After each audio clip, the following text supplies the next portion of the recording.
Assalamualaikum warahmatullahi wabarakatuh. Waalaikumsalam warahmatullahi wabarakatuh. Ustadz, dulu saya pernah haji, tapi merasa banyak kekurangan. Sedangkan sekarang susah untuk haji. Saya seorang perempuan, sehingga tambah sulit untuk haji. Bagaimana memperbaiki haji saya yang dulu? Saya masih berupaya untuk haji lagi. Para ulama menyebutkan sebuah kaidah. Ini yang menguatkan kita semua dalam setiap amalan. La ibrata bisyakki ba'dal faragh. Seorang tidak boleh menoleh ke keraguan-raguan setelah ibadah itu selesai. Jadi kalau kita udah sholat nih, udah selesai sholat, tiba-tiba setelah selesai sholat, tadi udah baca Al-Fatihah belum ya? Tadi sholat zuhurnya 3 apa 5 rakaat ya? Kalau sudah selesai salam, maka tidak boleh lagi seorang melirik kepada was-was seperti ini. Kenapa demikian? Karena idealnya seorang muslim tidaklah dia sholat kecuali sesuai tuntunan Nabi Shallallahu Alaihi Wasallam. Kalau ada yang keliru atau yang kurang, seharusnya ketika keliru dan kurang itu langsung hadir di dalam hatinya, sehingga dia bisa mengoreksi yang salah. Masih dalam keadaan sholat. Kalau sudah lewat, datang bisikan-bisikan syaitan, ini nggak kelar-kelar. Ini nggak kelar-kelar. Jangankan ini, orang akad nikah aja tuh, udah banyak saksinya. Dia masih, tadi udah sah belum ya? Takutnya kayak gitu. Nggak kelar-kelar. Sampai usia nikahnya udah 30 tahun, dia masih mikir, dulu waktu akad sama istri ini bener nggak ya? Jadi pengen akad lagi masalahnya. Umpamanya gitu. Kalau dengan istri yang sama sih nggak apa-apa, tapi kan masalahnya kalau yang berbeda lain lagi ceritanya. Poinnya, la ibrata bisyakki ba'dal faragh. Tidak boleh ada keraguan-raguan setelah ibadah itu selesai dilakukan. Berbeda kalau keraguannya datang ketika ibadah ini dilakukan. Kata Nabi SAW, "Idza syakka ahadukum asalla arba'an am thalathan." Jika seorang ragu sedang sholat, udah 3 atau 4 rakaat, maka hendaklah dia bangun di atas rakaat yang paling meyakinkan. Antara 3 dan 4 yang paling yakin adalah 3.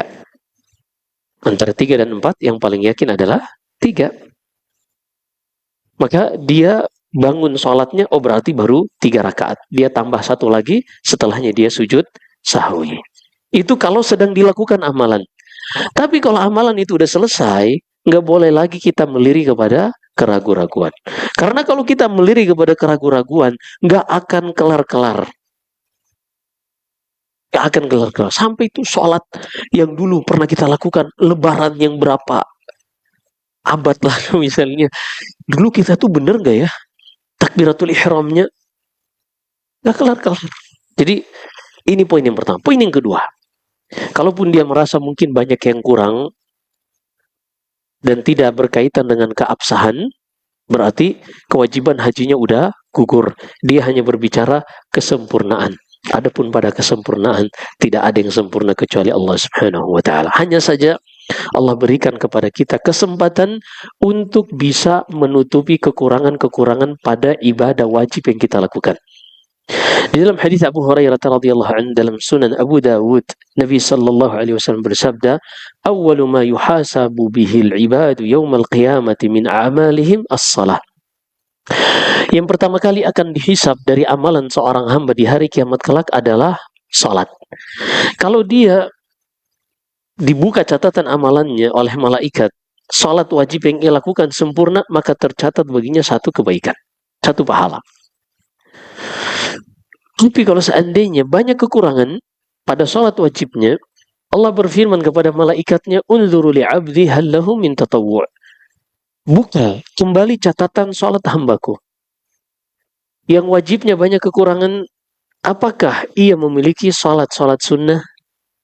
Ketika para sahabat mengatakan ada, maka salat sunnah ini digunakan untuk menutupi kekurangan-kekurangan yang ada pada salat wajibnya.